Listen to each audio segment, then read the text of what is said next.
한 사람에게 있어서 가정은 정말 가장 큰 행복입니다. 만일 어떤 사람이 아무리 잘 살고 출세하고 성공했다 하더라도 가정의 행복을 모르고 살아간다면 그건 반쪽도 아니고 아무것도 아니에요.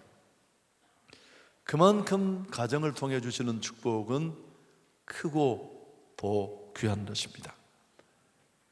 작게 봐도 우리 하루의 삶이 시작되는 것도 가정이고, 또 이 한날의 모든 삶이 마무리되는 것도 역시 가정입니다.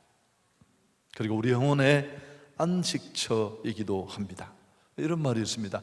사람은 일평생 이곳저곳을 기웃거리면서 행복을 찾다가 결국 마침내는 가정에서 그 답을 발견한다. 파랑새에 따라 전국을, 전 세계를 헤매다가 결국 헐떡이며 돌아와서 내가 찾던 그 행복이, 그 가치가, 그 기쁨이 가정 안에 있다는 것을 뒤늦게 찾습니다. 인간은 결코 가정을 떠나서는 안식과 평화를 누릴 수가 없습니다. 그런데 최근에 이런 행복이 많이 위협받고 있습니다. 늘 듣는 얘기입니다만은 통계청이 발표한 우리나라 이혼율은 꽤 높습니다. 그래서 경제개발협력기구 중에서도 아주 상위 그룹에 해당됩니다.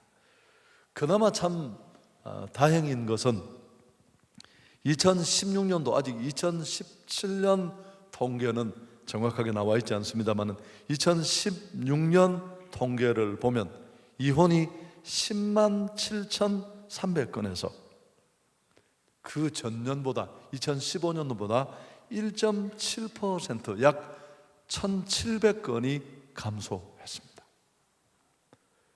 조이혼율은 2.1건으로 1997년 이후 그때 2.0건이었습니다만 최저 수치입니다. 여러분, 굉장히 희망적이라고 할 수 있습니다. 이 조이혼율이라는 게 뭐냐 하면 이혼에 관한 가장 기본적인 데이터입니다. 1년 발생한 총 이혼 건수를 당해 년도의 인구 총수로 나누어서 그걸 백분율로 표시한 겁니다. 흔히 인구 1000명당 이혼 건수, 그렇게 쉽게 여기어서 이혼의 데이터를 내는 아주 기초 자료가 이 조이혼율이라는 건데, 이게 2.1건으로 97년 이래로 가장 낮은 수치에 이르렀다는 것입니다. 그런데 최근에 또 재미있는 현상이 있습니다. 졸혼이라는 게 있습니다. 법적으로는 엄연히 혼인 관계를 유지하되 서로 간섭하지 않기로 하고 완전히 집으로부터 떨어져 나와서 독립적으로 사는 것입니다. 혼인을 졸업했다, 그런 뜻인 것 같습니다. 지난해 7월 인기리에 방영되었던 KBS 드라마 아버지가 이상해, 이분이 바로 그런 분이에요. 이 극에서는 강서구가 아버지로 나왔는데 어머니와 함께 졸혼을 선언하고 예행 연습까지 하는 그런 장면이 나오기도 했습니다. 다른 예능 프로그램에서는 중년 연기자인 백일섭이 40여 년 만에 졸혼한 사실을 늦게 고백을 해서 화제가 되기도 했습니다. 여러분, 이 시대의 풍조를 잘 보여주고 있습니다. 그런데 예수님 당시에도 역시 이혼은 사회 문제였던 것 같습니다.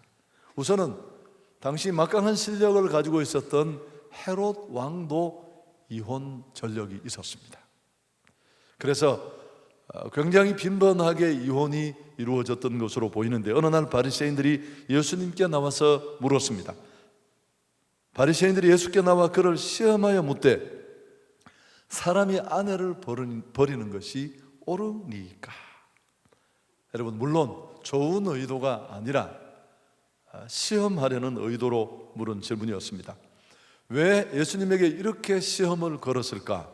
몇 가지로 추론해 볼 수 있습니다. 우선 예수께서는 모세율법보다는 훨씬 차원 높은 도덕을 설파하셨기에 정말 궁금해서, 자기들도 나름대로 숙제해서 고민이 되어서 물어보았을 것이다. 그런 추론도 가능하고, 또 한 가지는 이렇게 예수님을 논쟁에 끌어들이려는 의도, 그리고 마지막 한 가지 추론이 있다면 앞에 말씀드렸습니다마는 헤롯 왕이 유언을 했습니다.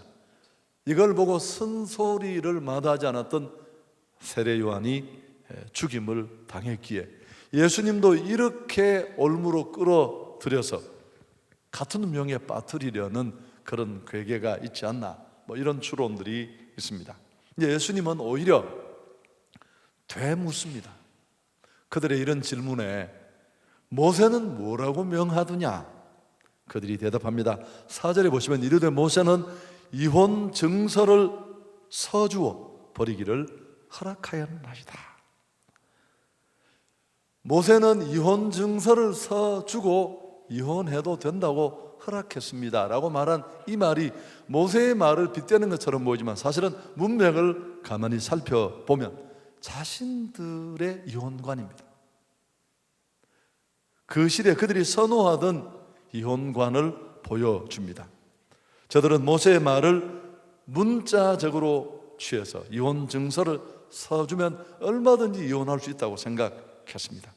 그래서 이 말씀을 아전인수격으로 해석을 해서 그저 누워 떡 먹기 식으로 쉽게 헤어지고 있었습니다. 이 시대도 그렇잖아요. 기독교인들조차 정말 힘든 건 헤어지는 게 나아. 도대체 누구 생각이에요 그게? 누가 그런 이야기를 했는가요? 붙어서 맨날 싸우고 그럴 바에는 차라리 갈라지는 게 나. 인생 짧은데 신앙생활도 제대로 못하고, 뒤에 이야기하겠지만,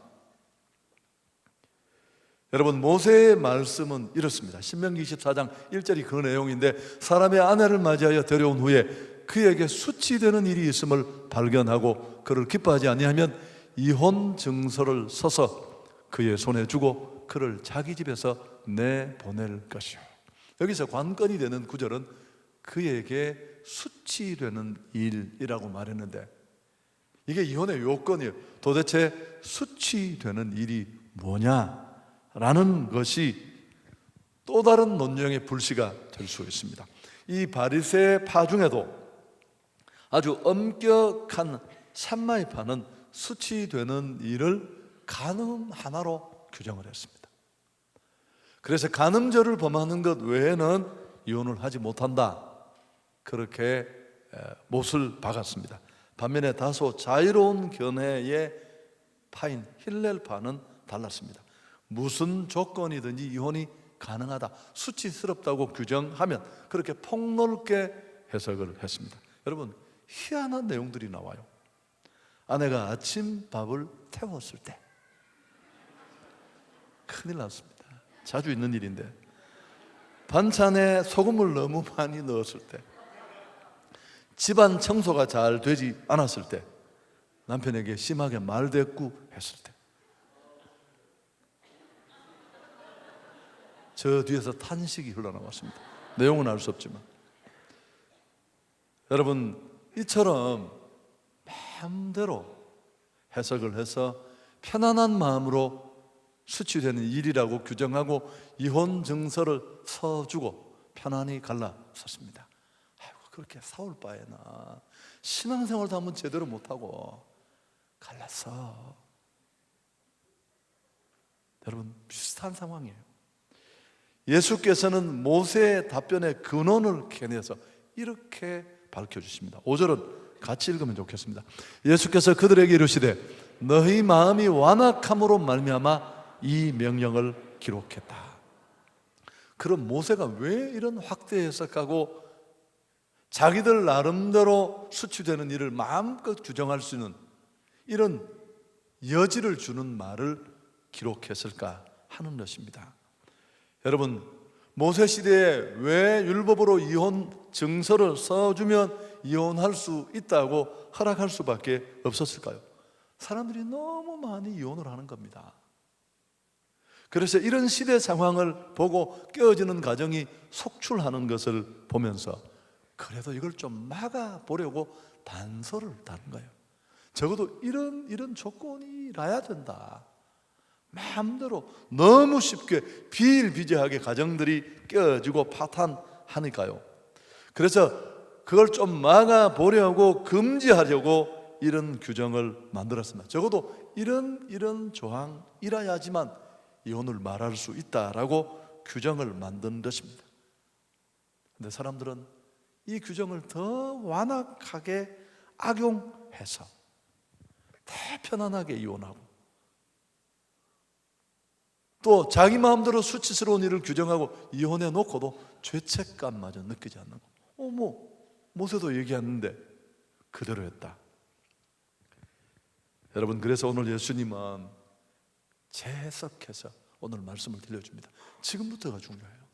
남은 잘 알지만 우리가 너무 기본적인 요소들을 무시하고 있어서 오늘 가정들이 무너지고 있습니다.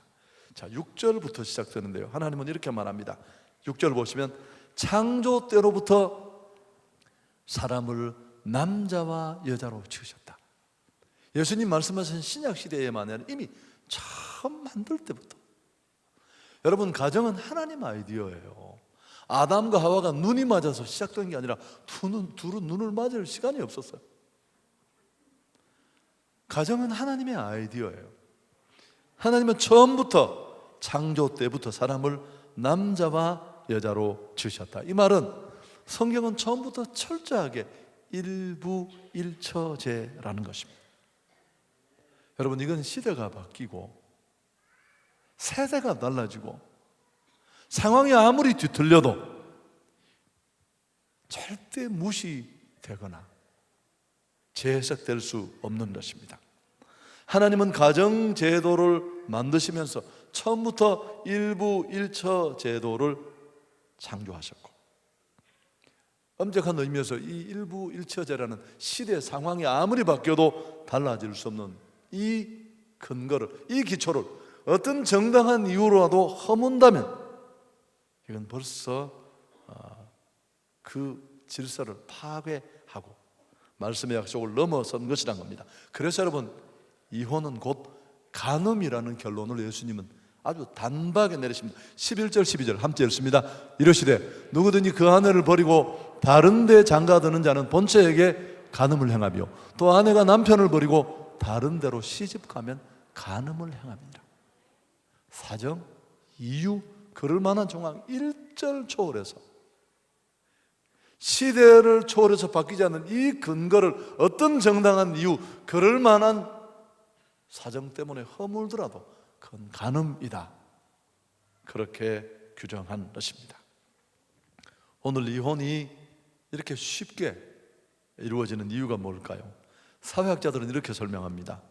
현대 사회가 되면서 여권이 신장되고 억눌려 살던 여성들이 이제 힘이 생겨서 같이 맞대응하면서 이혼율이 높아졌다.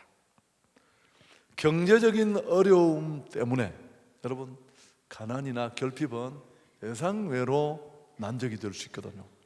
가정 불화가 심해져서 이런 일이 생겼다. 상당히 일리 있습니다.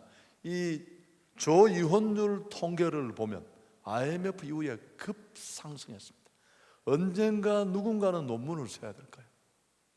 그 IMF의 구제금융을 받을 때 무너진 그 수없이 많은 가정들, 그 피해가 어디까지 미쳤는가를 한번 연구해 볼 만한 가치가 있다고 저는 생각합니다. 또 이 시대가 성적으로 도덕적으로 너무 타락한 문화에 젖어 있어서 이런 일들, 어느 것 하나 다 근거가 되지 않는 게 어디 있겠습니까? 또 무엇보다도 현대인들의 참을성 없는 심성도 한 몫을 합니다. 신혼여행 갔다가 그냥 돌아온 사람도 봤어요. 여러분, 뭘 얼마나 알았을까요? 영국 속담에 있는 말인데, 결혼은 인내다.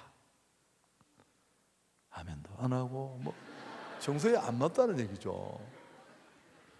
결혼 후 3주 동안은 서로 뜨겁게 불타고 3개월 동안은 사랑하고 3년 동안은 찢고 뽑고 싸우고 거실에 막 접시가 굴러다니고 그 다음에 30년은 인내합니다. 여러분, 이게 결혼 생활이에요. 막 괌에 가서 야자수에 목 감고, 야자수가 목까지 내려오지도 않아요. 여러분, 제가 주례할 때마다 하는 얘기잖아요. 결혼은 사랑으로 시작되지만 결혼이 존속되는 힘은 인내에 있습니다. 결혼은 30%의 사랑과 70%의 인내로 구성되어 있어요. 이걸 거꾸로 아는 사람이 많아요. 무엇보다 큰 이유 하나가 뭘까요? 오늘 본문의 말씀대로 가정의 가치를 경히 여기는 태도가 오늘 비일비재한 이혼을 만들었습니다. 얼마든지 갈라설 수 있다, 이 생각. 여러분, 세상 정서로는 있을 수 있습니다. 얼마나 힘들었으면. 그러나 성경은 전혀 용납하지 않아요. 있을 수 없는 일입니다. 어떤 정당한 이유를 대도 그건 이미 간음이라는 게 선거예요. 뒤에 또 더 설명을 하겠습니다. 여러분, 얼마든지 갈라설 수 있다는 이 서투른 전제는 이 생각이 문제인데 서로 화합하려는, 하나 되려는 충분한 노력을 쉽게 포기합니다. 가정은 뭘 잃어버리더라도 끝까지 지켜야 할 만한 가치가 있습니다. 제가 최근에도, 아주 최근에 아니면 몇 개월 되지 않죠, 내가 그 바쁜데 이분을 3번을 만나요. 당신 정말 후회한다. 문도 안 열어주고 막 만나요. 어떻든 간에 그래도 빌어라, 그래도 한 번만 기회를 달라. 그렇게 해서라도 가정을 지킬 만한 가치가 있다. 당신 다음에 내 이 말이 생각날 거다, 반드시.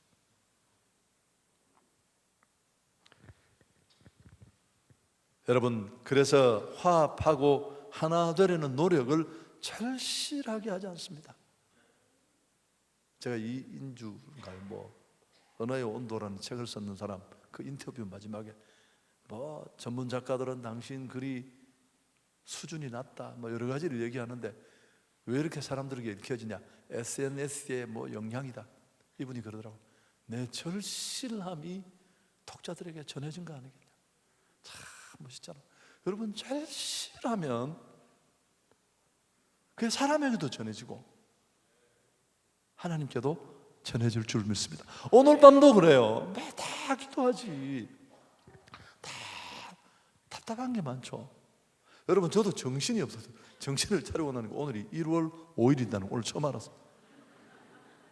나는 설교에 찐빵이 돼가면 앞에 눌리고 뒤에 눌리고, 이 폭풍만 지나가면 날짜가 언젠지도 몰라. 오늘 날짜를 적을 일에서 보니까 오늘이 1월 5일이었어. 처음에 2017년이라고 썼다. 2018년이 됐구나. 여러분, 파괴된 가정이 얼마나 많은 문제를 만드는지를 우리가 모르고 있습니다. 여러분, 그건 파괴시키면 안 돼요. 그 자리에서 내가 자폭으로라도 지켜야 될 최고의 보루예요. 가정이 어떤 곳이라고 했습니까? 가정은, 또 한 번 따라하겠습니다. 가정은 사람 만드는 공장이다. 전 이거 제가 한 얘기인 줄 알았는데 어느 날 버지니아 사티르가 이야기를 했대요. 나 쇼크 먹었구나. 누가 했든지가. 여러분, 가정은 사람이 만들어지는 곳이에요. 가정이 순기능하지 못하고 역기능을 하면요, 이 세상에 만들어지는 사람들이 전부 짝퉁이 만들어져요. 이미테이션. 공경 목사님이 옛날에 중국 가가지고 2만 원 주고 롤렉스 시계 3개 샀어요. 한 개 10,000원씩인데 막 마지막 차 갈 때 하나만 더! 그러니까 3개를 샀어요. 내가 그 당시 카페 갔더니만 목사님 아들이 롤렉스를 이렇게 굴리고 다니다, 길에. 바늘은 벌써 다 날아가고. 이 롤렉스 꼬라지가 그래요. 여러분, 그래서 미래의 교회 문제, 가정 문제, 사회 문제가 다 가정이라는 못판에서 이미 자라고 있는 것입니다. 두 사람이 정리한다고 이게 정리가 되나요? 얼마나 많은 인연과 관계줄들이 거기 걸려있고 그게 한 대로 끝이 나나요? 얼마나 이기적인 사람들이에요. 아니 다른 기본은 이해한다 치더라도 절대 결코 정당화될 수 없습니다. 정서적으로는 심정적으로는 천배 만배 이해되고 그랬겠다, 그럴 수 있겠다, 얼마나 힘들었으면 그렇게 말할 수 있지만, 여러분 행복한 가정의 최고 비결이 뭘까요? 맛있는 음식, 좋은 집, 멋진 가재 도구, 높은 문화 수준 아니에요. 부부가 행복하게 사는 것입니다. 그걸 아이들에게 보여주는 거예요. 이런 모습을 보고 자란 아들은 자연스럽게 부부상을 몸에 장착하게 되고 안 본 건 못해요. 보고 들은 것이 있어서 얼마든지 가능합니다. 축복하고 싶습니다. 오늘 이 2018년 첫 번째 금요집회오신 여러분을 예수 그리스도 이름으로 축복합니다. 무엇보다도 여러분의 가정이 행복한 가정 될 수 있기를 바랍니다. 한 20년쯤 가정생활하고 나면 어느 날 아이가 천국이 어떤 곳이라고 물으면 한참 머리를 만지다가 우리 집 같은 곳 아닐까? 하나님이 아버지로 계시고 그런 얘기를 조심스럽게도 할 수 있는 가정 될 수 있기를 예수 그리스도 이름으로 축복합니다. 그래서 오늘 이 시간에 가정이 흔들리고 있는데 정말 우리 가정을 어떻게 굳게 세울 수 있을까? 오늘 본문을 토대로 몇 가지 말씀을 드리려고 합니다. 첫 번째, 당연한 얘기입니다. 하나님이 짝지어 주신 것을 나누면 안 된다는 것. 이거는 절대 시대가 가고 상황이 바뀌어지고 무슨 뭐 하늘이 몇 조각 나도 뭐가 몇 조각 나도 이건 안 돼요. 한번 부부로 맺어진 것은 절대 못 헤어집니다. 이건 제 해석이 아니에요. 나눌 수 없습니다. 자, 7절 9절 주례식 때마다 맨날 있는 구절입니다. 행복한 가정에서 제가 읽는 본문이 이거예요. 같이 읽습니다. 이러므로 사람이 그 부모를 떠나서 그 둘이 한 몸이 될지니라. 이러한 즉 이제 둘이 아니요 한 몸이니 그러므로 하나님이 짝지어 주신 것을 사람이 나누지 못할지니라. 하나님이 짝지어 주신 것을 사람이 나누지 못할지니라. 제가 주례사 때 꼭 하는 말이 뭐예요? 기독인의 결혼은 연애가 없어요. 전부 중매. 둘이 어디서 눈이 맞아 하더라도 그들의 만남, 결혼까지 가는 배후에 누가 계셨습니까? 하나님의 간섭, 섭리, 허락이 없이는 불가능해요. 참새머리가 땅에 떨어지는 것도 마음대로 안 되는데, 여러분 이 원문을 보면요, 여기 이 끝 문장에 나오는 관계 대명사가 단수로 되어 있어요. 부부가 하나라는 것. 또 동사의 시제는 부정과거예요. 과거에 있었던 반회적 사고. 이건 한 번 얘기하면 끝이에요. 여지가 없어요.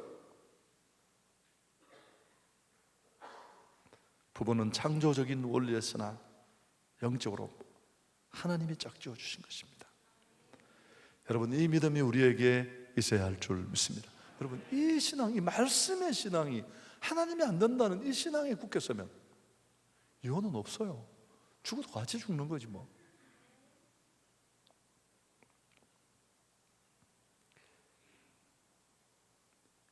하나님께 이 근거가 있으므로 우리는 이걸 파괴할 수도 끊을 수도 없습니다. 물론 주의사항이 있습니다. 배우자를 고를 때부터 정신을 차려야 돼요. 눈을 똑바로 뜨고. 왜? 이건 물릴 수 없다. 중국집에 짜장면처럼 짬뽕 먹었다고 또 다음 날은 짜장면 이렇게 할 수 있는 게 아니라 한 그릇밖에 안 돌아와요. 배가 고프더라도 잘 배를 잡고 참으면서.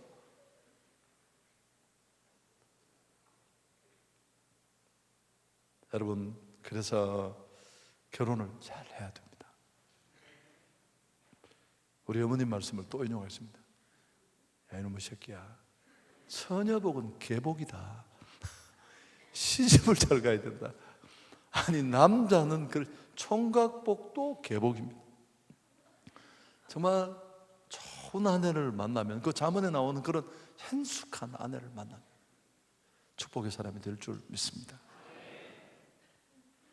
이혼은 곧 간음죄를 범하는 것입니다. 두 번째, 첫 번째가 뭐라고 했습니까? 하나님이 짝지어 주신 것을 사람은 나눌 수 없다. 이 신앙에 딱 서면 청년들은 시작할 때부터 이건 되돌릴 수 없는 것이다 라는 것을 알면 얼마나 신중하고 얼마나 기도하겠습니까?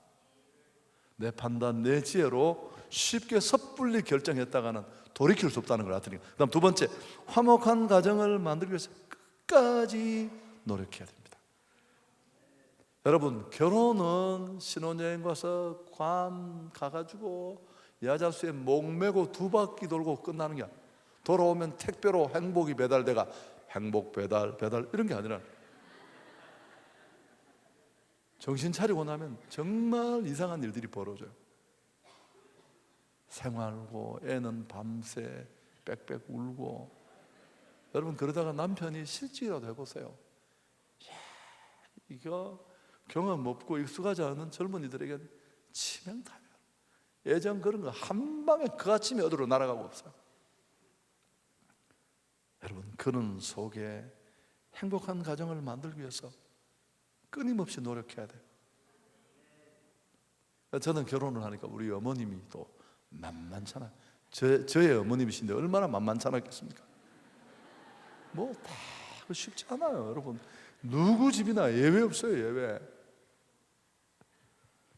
그래서 가정은 하나님의 아이디어예요. 그래서 어떻게 하면 그럼에도 불구하고 노력하면 좀 시간이 걸릴 수 있습니다. 여러분, 가지는 일이 금방 되는 게 어디 있어요? 오락실 게임 하나 정복하는 것도 6개월, 1년도 못 하는데, 가정이라는 일이 최고의 축복을 만드는데 그게 어떻게 금방 결혼식 했다고 되겠습니까? 그래서 성경이 말하는 행복한 가정에 창사진을 한 장 붙여두고 10년, 20년 출기차게.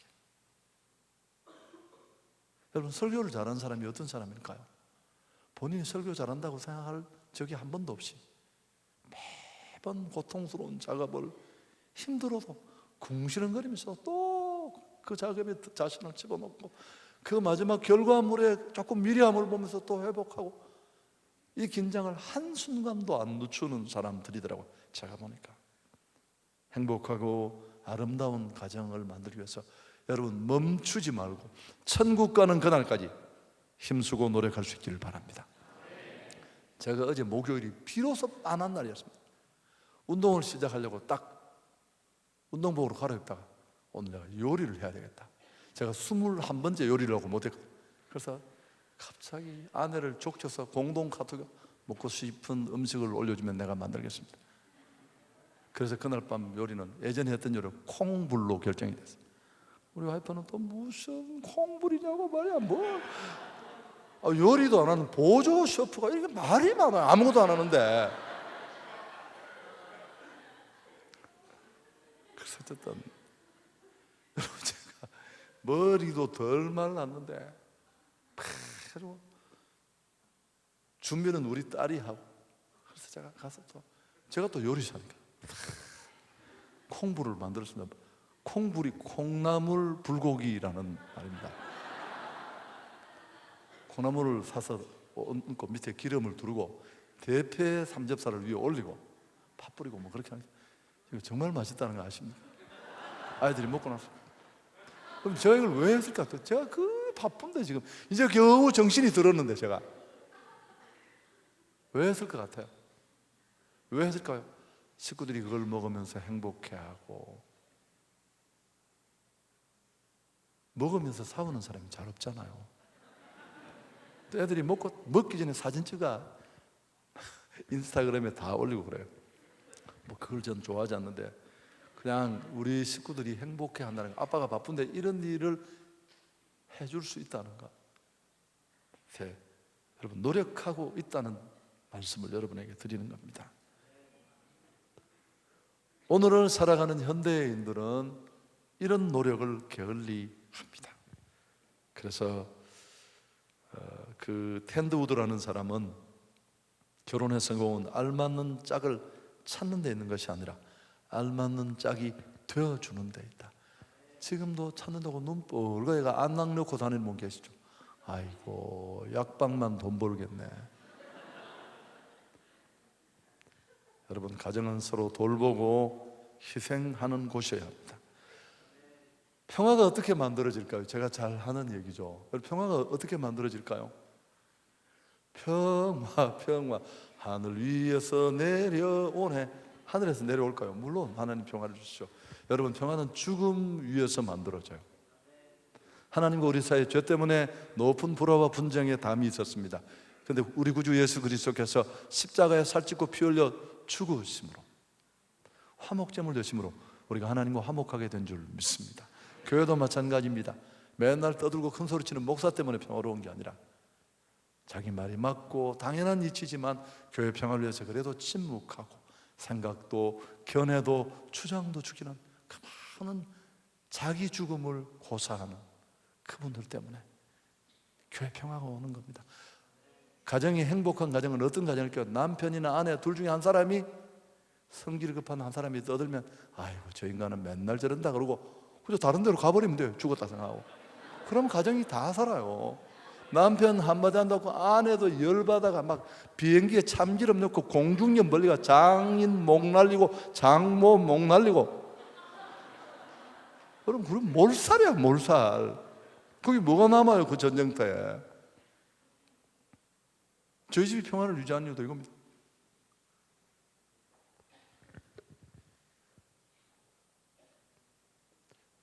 이런 재미있는 말이 있습니다. 결혼은 판단력 부족으로 인해하고, 이혼은 인내력 부족으로 인해하고, 재혼은 기억력 부족으로 한다. 노처녀가 시집 못 가는 이유가 여기 있습니다. 정신이 말짱해. 절대 못 갑니다. 그 수판으로는 이 계산기가 안 돌아가야 돼요. 제가 말하는 판단 정치 상태, 꽂혀서 계산이 하나도 안 돼. 뭐 눈은 이래도 피아노도 잘 쳐요. 피아노도 음치 하나도 못 치고, 눈은 단추구멍만 해도 꽂히면 그냥 가는 거예요. 나중에 자로재 보면 하나도 안 맞는데. 여러분, 판단력 미스로 결혼을 하는 겁니다. 이혼은 왜 한다고요? 인내력 부족을 하고. 재혼, 그것도 머리가 나빠 잊어버리고 다시 하는. 해보면 비슷해요. 여러분, 정말 어떤 수준이든지 어떤 일이든지 높은 수준까지 가려면 반드시 집중력이 있어야 됩니다. 인내해야 되고, 그냥 두 사람 만나서 너무 초가 잘 맞다, 이거 굉장히 안 좋은 집입니다. 날개가 있는 것은 추락할 수 있어요. 어려운 말인가요? 여러분, 오히려 안 맞는 것처럼 보이면서 서로가 보완하는데 일평생을 약간은 삐그덕거림 속에 서로가 맞추고 더 화내다가 또 맞추고, 그런 과정이 훨씬 더 멋질 수 있습니다. 세 번째, 마지막. 왜 이렇게 시간이 많이 가죠? 첫 번째가 절대 하나님이 짝지어진 거 못 외운다. 두 번째는 성경적인 행복한 가정의 그림을 머릿속에 두고 10년, 20년, 30년 꾸준히 정말 나무를 가꾸는 마음으로 하셔야 됩니다. 세 번째는 어떻게 해야 될까요? 하나님 손에 가정을 위탁해야 합니다. 여러분, 엎드리는 가정은 위기를 넘길 수 있습니다. 두 사람을 만드신 분도 하나님, 짝지어 주신 분도 하나님. 그 하나님께 손을 맞잡고 기도하며 무릎으로 나아가야 됩니다. 우리는 가정을 세우고 아이들을 축복할 힘이 없습니다. 죄악으로 가득한 이 세상의 시대 정신을 뛰어넘어 거룩한 가정을 세울 능력이 우리에게는 없습니다. 그래서 맨날 손들고 하나님, 우리 가정을 축복해 주옵소서. 청년들에게 드리고 싶은 메시지가 있다면 정말 배우자를 위해서 기도만 해야 됩니다. 아무 연락이 없지만 기도통에, 돼지 저금통에 동전이 모이는 것처럼 차곡차곡 모여서 어느 날 누군가에게 꽂혀서 정신이 획 날아갔을 때, 이 판단 정지 상태가 왔을 때 정신을 차리면 제자리가 있어요. 기도가 없는 사람은 내리고 아무 데나 날아가서 엉뚱한 데 도착을 했습니다. 정신을 차리고 보면 배달 사고가 나서. 여러분, 제 경험은 굉장히 정확해요. 그래서 우리가 할 수 있는 일은, 하나님, 나는 길도 모르고 내 배우자가 누군지도 모르고 나의 배우자를 아시는 분은 당신입니다.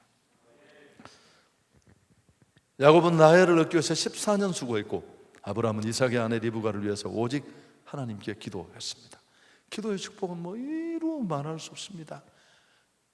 기도가 이런 축복이 있고 아무리 떠들고 간증해도 빙산의 일각에 불과해요. 말로 표현할 수 없고 힘으로 설명할 수 없는 더 많은 근거로 하나님은 우리를 이끌어 가십니다. 다시 기도하는 부분은 함께 살 수 있습니다. 여러분 잊지 마십시오. 취미가 같으면 사는 게 아니고 여러 가지 차이나 간격이 너무너무 많지만 하나님이 짝주 주신 거 우리는 못 헤어져. 어려도 우리는 함께 행복한 가정을 만들어 갈 거야. 10년, 20년, 30년. 여러분 사랑한다는 이유만으로 20년, 30년 못 살아요. 이 기가 막히는 일이에요. 전혀 다른 환경에 살던 그것도 이성이 현실적으로 간단한 일이 아닙니다. 만일 지금 봐도 미칠 만큼 좋다. 제정신이 아닌 겁니다. 특별한 은혜거나 그렇다면 감사하셔야 됩니다. 진료예요, 진료. 대부분은 의리로 살아갑니다. 우리는 가족이니까. 한 아내가 남편의 마음을 떠보려고 가발을 쓰고 진한 화장을 하고 남편이 처음 본 옷을 입고 남편 회사 앞으로 갔습니다. 퇴근할 때쯤 골목에 가서 몸을 비트면서 섹시한 목소리로 남편을 유혹했습니다. 지하철부터 당신을 봤는데 너무 멋있다고. 나와 오늘 어때요? 하고 유혹을 했더니만 남편이 뭐라고 했을까? 됐어. 댁은 내 마누라랑 너무 닮아서 실속. 이거 참 가슴에 와닿습니다. 여러분 그래도 기도하는 부분은 얼마든지 행복하게 살아갈 수 있습니다. 하나님이 은혜를 주시니까요. 늘어진 아내의 뱃살을 만져가면서 잠든 아내의 손에 뽀뽀를 하고 그렇게 살아갈 수 있습니다. 말씀 마치겠습니다. 여러분 아름다운 가정을 만드는 주인공들로 살아갈 수 있기를 축복합니다. 하나님이 사람을 내게 주셨다. 여러분 30년 살아보면 알아요. 그때 선조들이 만든 말이 뭘까요? 조강지처가 최고더라. 30년 만에 그걸 안 가야지. 등신 같은 게 온 지구촌을 돌아다니다가 쪽박 차고 왔어. 여러분 그게 우리 어리석음이에요. 그래도 여전히 부족하고 어려울 때 함께 노력해야 됩니다. 여러분 인내하고 참아가면 천국 같은 가정을 만들 수 있습니다. 시간이 없지만 제가 이 얘기도 찾아왔으니까 해드릴게요. 미국 대통령 중에 존경받는 몇 사람이 있습니다. 뭐 토마스 제퍼슨, 또 링컨, 그리고 한 사람이 프랭클린 루즈벨트인데 대통령이 되기 전부터 아주 단란한 가정 생활을 했대요. 6남매를 낳고 키우면서 행복했는데 어느 날 루즈벨트의 다리 한쪽이 힘이 빠지기 시작했습니다. 병원에 가서 진단해보니까 걸을 수 없고 결국은 휠체어를 타야만 되는 상황이었습니다. 여러분 지금이나 그때나 남편이 가정을 이끄는 그런 사회적인 영향력, 활동 이런 걸 생각하면 이게 보통 일이 아니잖아요. 그 아내 된 분들의 가정까지도 어머니 아버지도 걱정을 했습니다. 친척들은 이 루즈벨트의 아내 엘레나에게 이렇게 고면했습니다. 야 갈라서라. 아이들 6명 데리고 저 장애 남편하고 어떻게 살겠니? 그때 이 엘레나가 자기 부모와 친척들에게 한 유명한 말을 아시죠? 저는 우리 남편 다리와 결혼한 것이 아니고 내 남편과 결혼했습니다. 제가 사랑하는 것은 남편의 다리가 아니라 남편입니다. 결국 이 아내는 남편을 미국에서 가장 존경받는 대통령으로 만들었습니다. 여러분, 그러니까 어려울 때 내가 병상에 누웠을 때 내 병원을 지켜줄 사람이 누군지를 생각하십시오. 그리고 그래도 생기는 그 현실과 내 기준의 갭을 어떻게 해야 될까? 우리는 날마다 기도하면서 하나님의 은혜를 구해야 할 줄 믿습니다. 아멘.